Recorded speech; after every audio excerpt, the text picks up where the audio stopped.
Hello friends, welcome to my channel. मैं हूं अमन ठाकुर। आज की वीडियो में हम बात करेंगे यूपीएससी सीएपीएफ 2024 के नोटिफिकेशन के बारे में। तो फ्रेंड्स, आप सभी के लिए एक बहुत बड़ी गुड न्यूज़ है, क्योंकि सेंट्रल आर्म्ड पुलिस फोर्स के द्वारा असिस्टेंट कमांडेंट की पोस्टें निकाली गई हैं। और गुड न्यूज़ ये है कि जो पोस्टें हैं वो अच्छी खासी नंबर में निकाली गई हैं, यानी कि इनके द्वारा वैकेंसीज जो दी गई हैं वो है 506, यानी कि 506 असिस्टेंट कमांडेंट की पोस्टें जो है वो निकाली गई हैं। और इसके लिए अप्लाई कर सकते हैं आप। लास्ट है डेट 14 मई 2024 और वेबसाइट है upsc.gov.in। तो चलिए, कंप्लीट वीडियो में हम जानेंगे कि क्या क्या प्रोसेस रहेगा इसका, क्या क्वालिफिकेशन है, क्या एज स्ट्रक्चर है, सैलरी स्ट्रक्चर क्या होगा और कैसे इस पोस्ट के लिए आप अप्लाई कर सकते हैं। और साथ ही बात करेंगे कि इसका टेस्ट कैसा आने वाला है, क्या क्या सिलेबस होगा। तो चलिए शुरू करते हैं। फर्स्ट ऑफ ऑल, आप स्क्रीन पर देख रहे हैं सीएपीएफ के द्वारा जो नोटिफिकेशन, ऑफिशियल नोटिफिकेशन दी गई है, उसकी पिक्चर आप देख रहे हैं। देखिए, यूपीएससी के द्वारा ये एग्जाम जो है कंडक्ट करवाया जाएगा सीएपीएफ यानी कि सेंट्रल आर्म्ड पुलिस फोर्स में असिस्टेंट कमांडेंट की पोस्ट के लिए। ठीक है ना। अब इसका जो कंप्लीट पीडीएफ है जिससे कि आप अप्लाई भी कर सकते हैं, वो सेम वीडियो के डिस्क्रिप्शन बॉक्स में दिया गया है, वहां से आप इसको पूरा चेक कर सकते हैं। तो चलिए फटाफट से एक ओवरव्यू ले लेते हैं। देखिए, नेम ऑफ एग्जाम रहेगा central armed police force, conducting body इसकी रहती है यूपीएससी, और प्रियोडिसिटी रहती है कि ये जो टेस्ट है ना, ये एनुअली आता है और नेशनल लेवल पर ये एग्जाम रहेगा। ठीक है। ऑनलाइन एग्जाम होगा इसका। 3 स्टेजेस होंगी। ठीक है जी। सबसे पहले होगा रिटन टेस्ट, फिर होगा फिजिकल टेस्ट और उसके बाद रहेगी इंटरव्यू।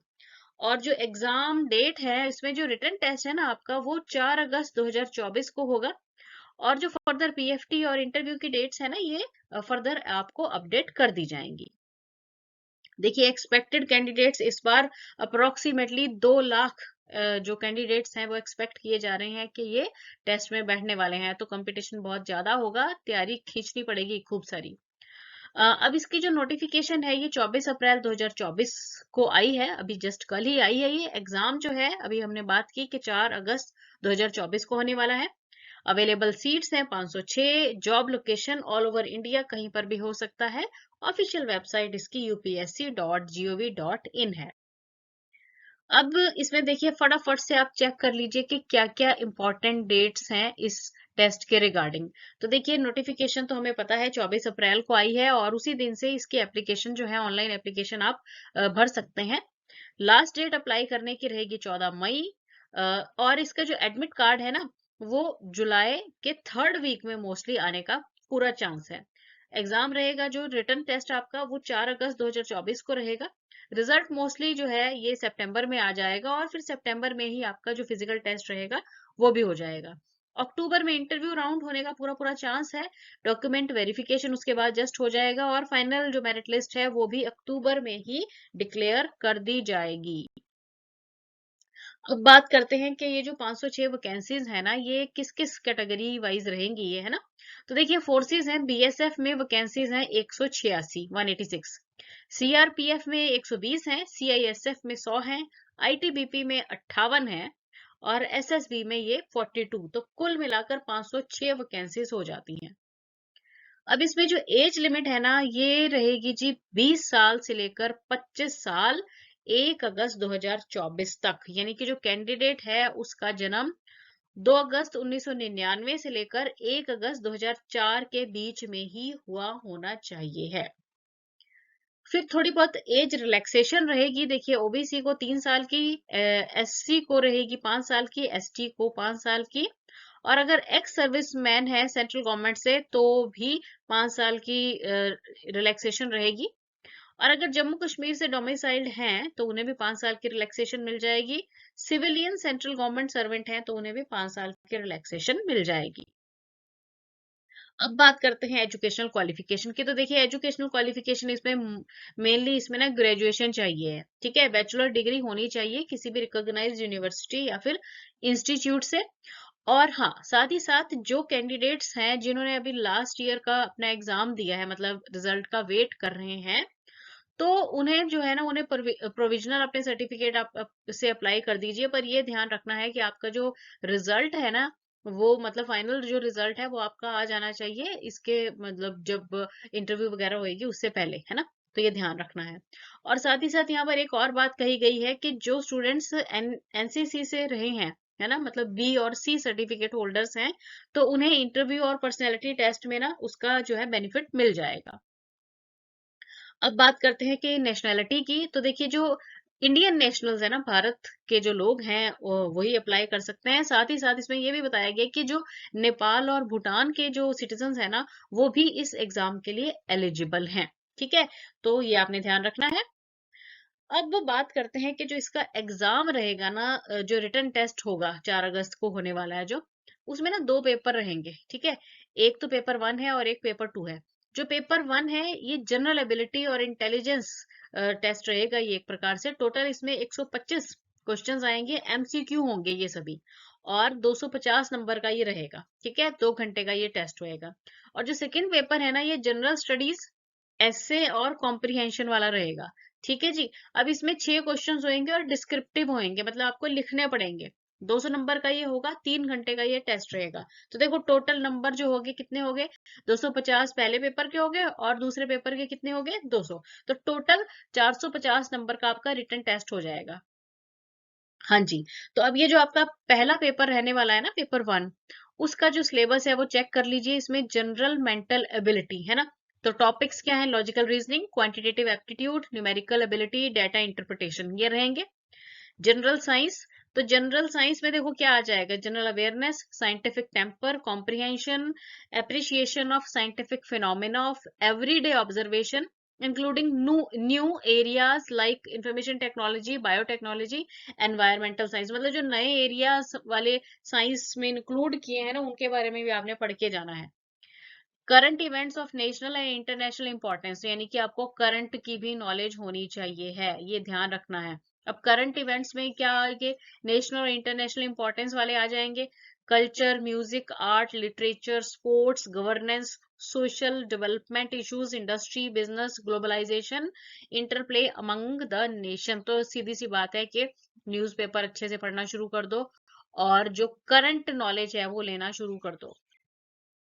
फिर इंडियन पॉलिटी और इकोनॉमी है ना, इसमें आ जाएगा जी आपका knowledge of countries political system, constitution of India, social system and public administration, economic development in India, regional and international security issues, human rights including its indicators. History of India में आ जाएगी social, economic, political aspects, growth of nationalism and freedom movement. और Indian and world geography में आपको क्या करना रहेगा, physical, social, economic aspects of geography pertaining to India and world, यानी कि भारत और दुनिया की पूरी जियोग्राफी की भी नॉलेज आपको होनी चाहिए है। और जो आपका सेकेंड पेपर रहेगा ना, इसमें क्या रहेगा, पार्ट ए और पार्ट बी। जो आपका पार्ट ए रहेगा ना, इसमें होंगे ऐसे रहेगा, लिखने के लिए आपको आएगा ऐसे ऑन द टॉपिक्स। किस तरह के टॉपिक्स आ सकते हैं, मॉडर्न इंडियन हिस्ट्री, ठीक है, स्पेशली फ्रीडम स्ट्रगल वाला portion. Then geography, polity, economy, knowledge of security and human rights issue, और एनालिटिकल एबिलिटी। और जो पार्ट बी है, इसमें कॉम्प्रिहेंशन पैसेज आएगा, प्रेसी राइटिंग रहेगी, developing counter arguments, simple grammar, other aspects of language testing वगैरह। ठीक है, तो ये सारा आपका रहेगा सिलेबस किसका, सेकेंड पेपर का। अब ये जो एग्जाम रहेगा, अब जैसे हमने देख लिया कि जो फर्स्ट पेपर है ये जनरल एबिलिटी और इंटेलिजेंस का है, 250 नंबर का है, बाइलिंगुअल होगा, यानी कि हिंदी और इंग्लिश दोनों में होगा। ठीक है, और मोस्टली टाइमिंग्स जो है 10 से 12 वैसे ही आपको अपडेट कर दिए जाएंगे। और जो सेकेंड पेपर है, इसमें क्या आएगा, रिटर्न होगा, ये ऐसे लिखना पड़ेगा हिंदी या फिर इंग्लिश में, प्रेसी राइटिंग रहेगी, कॉम्प्रिहेंशन रहेगी, और बाकी जो कम्युनिकेशन और लैंग्वेज स्किल्स रहेंगे, है ना। अब मार्क्स यहाँ पर जो है टोटल होंगे 200, जिसमें 80 नंबर का ऐसे रहेगा और 120 नंबर का लैंग्वेज स्किल रहेगा। और इसमें जो इंग्लिश में रहेगी जो प्रेसी राइटिंग, कॉम्प्रिहेंशन और लैंग्वेज स्किल्स वगैरह, ये सारा इंग्लिश में होगा। और 2 से 5 ये टेस्ट रहेगा आपका। ठीक है, नेक्स्ट हम बात करेंगे इस टेस्ट के लिए जो फिजिकल स्टैंडर्ड्स रिक्वायरमेंट रहेंगी। ठीक है, तो अब देखिए कि जो स्पेसिफिकेशंस हैं, पहले तो हाइट की बात करते हैं। मेल में हाइट चाहिए 165 सेंटीमीटर और फीमेल में 157 सेंटीमीटर। उसके बाद मेल में जो चेस्ट है 81 सेंटीमीटर, एक्सपेंशन में 5 सेंटीमीटर अबव, ठीक है। और वेट की बात करेंगे तो मेल के लिए जो वेट है 50 केजी, ठीक है जी, और फीमेल के लिए 46 केजी। अब ये जो फिजिकल फिटनेस टेस्ट है ना, इसमें जो फर्स्ट ऑफ ऑल तो वेरियस इवेंट्स होंगे, है ना। उसमें 100 मीटर की रेस रहेगी जो कि मेल्स को 16 सेकंड में पूरी करनी होगी, फीमेल्स को 18 सेकंड में। देन 800 मीटर की रेस है जो कि मेल के लिए 3 मिनट और 45 सेकंड में पूरी करनी होगी और फीमेल को 4 मिनट और 45 सेकंड में। लॉन्ग जंप जो है मेल्स के लिए 3 चांसेस होंगे 3.5 मीटर्स, ठीक है, और फीमेल्स के लिए भी 3 चांसेस होंगे 3 मीटर्स का, ठीक है जी। शॉर्ट पुट फीमेल्स के लिए नहीं है, मेल के लिए ये 7.26 किलो का होगा वो, और कितनी दूर फेंकना होगा, 4.5 मीटर तक। तो ये फिजिकल एफिशिएंसी टेस्ट के स्टैंडर्ड्स बताए गए हैं। अब हम बात करते हैं इसमें जो एग्जामिनेशन फी लगेगी। तो देखिए एग्जामिनेशन फी भी कोई ज्यादा नहीं है, जनरल और ओबीसी के लिए 200 रुपए है, एससी एसटी और फीमेल कैंडिडेट्स के लिए निल है, कोई फीस नहीं देनी पड़ेगी। अब बात करते हैं मेन जो कि है कट ऑफ की, है ना। तो जो एक्सपेक्टेड है कि कट ऑफ जो जाने का चांस रहेगा ना, तो देखो जनरल कैटेगरी के लिए पेपर 1 में 107 से लेकर 112, 250 नंबर का क्वेश्चन आएगा ना, तो 107 से 112 मार्क्स के बीच में कट ऑफ की चांस रहेगा। फिर जो अगर हम दोनों पेपर्स को जोड़ ले, हम ऐसा करते हैं दोनों को ही कंसीडर करते हैं, मतलब आउट ऑफ 450 अगर हम कंसीडर करें जनरल के लिए तो 190 टू 200, ओबीसी के लिए 188 to 198, then economically weaker section के लिए 190 टू 200, एसटी के लिए 170 से 180, एससी के लिए 178 से 188 और एक्स सर्विसमैन के लिए 90 से 100, है ना। तो ये एक्सपेक्टेड कट ऑफ है जिसका चांस रहेगा। अब बात करते हैं किसकी, सैलरी की, जो सैलरी स्ट्रक्चर रहने वाला है। तो देखिए जो सैलरी स्ट्रक्चर रहेगा ना वो होगा 56,100 से लेकर 1,77,500, ठीक है, ये बेसिक सैलरी है। पे बैंड 3 के अंडर ये आ रही है। अब बात करते हैं कि कैसे इसे अप्लाई करना है आपने। तो फर्स्ट ऑफ ऑल आप जाएंगे यूपीएससी की ऑफिशियल साइट पे, होम पेज पे जाएंगे और चेक करेंगे न्यूज इवेंट्स टैब पे, ठीक है। फिर आप क्लिक करेंगे CAPF AC नोटिफिकेशन 2024, AC मतलब असिस्टेंट कमांडेंट, ठीक है जी। फिर आप देखेंगे वहां पे अप्लाई ऑनलाइन बटन होएगा, उस पर आप क्लिक कर देंगे, उससे आप डायरेक्टली न्यू पेज पे चले जाएंगे। अब वहां पे क्लिक करना है आपने न्यू रजिस्ट्रेशन बटन पे, ठीक है। उसके बाद आप बेसिक डिटेल्स भर देंगे अपने रजिस्ट्रेशन फॉर्म में। एप्लीकेशन फॉर्म जो है ना वो 2 पार्ट्स में रहेगा, ठीक है जी। तो आपने क्या करना है, पहले पार्ट में डिटेल्स भर देने हैं और अमाउंट जो है अपना फी का भर देना है सेकंड पार्ट में, ठीक है।